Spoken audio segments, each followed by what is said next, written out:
চট্টগ্রামের শীর্ষ সন্ত্রাসী ও বুইশা বাহিনীর প্রধান শহীদুল ইসলাম প্রকাশ বুইশাকে অস্ত্র ও গুলিসহ গ্রেপ্তার করেছে র্যাব।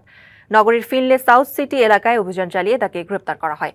সকালে চান্দগাঁও কার্যালয়ে সংবাদ সম্মেলনে র্যাব জানায়, তালিকাভুক্ত শীর্ষ সন্ত্রাসী বুইশার বিরুদ্ধে নগরীর বিভিন্ন থানায় অস্ত্র, চাঁদাবাজি ও মাদক সংক্রান্ত ৪২টি মামলা রয়েছে। এর আগে ২১শে জুলাই নগরীর চান্দগাঁও কাঁচাবাজার এলাকায় আধিপত্য বিস্তারকে কেন্দ্র করে টেম্পো বাহিনী ও বুইশা বাহিনীর মধ্যে গোলাগুলির ঘটনা ঘটে। এ সময় তার বাহিনীর ১১ সদস্য গ্রেপ্তার হলেও পালিয়ে যায় বুইশা। দীর্ঘদিন পলাতক থাকার পর অবশেষে তাকে গ্রেপ্তার করে র্যাব। এই সময় তার কাছ থেকে একটি পিস্তল ও ৯টি রাউন্ড গুলি উদ্ধার করা হয়।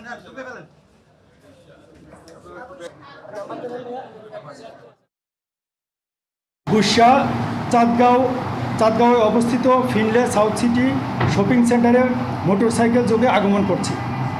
তারই প্রেক্ষিতে র্যাব ৭ এর একটি চৌকস আভিযানিক দল অভিযান পরিচালনা করে তাকে গ্রেপ্তার করতে সমর্থ হয়। সানবিট সব দিবে সামাল। সানবিট ম্যাজিক প্রেস ডিশওয়াশিং এর মাথা ঘোরানো সলিউশন।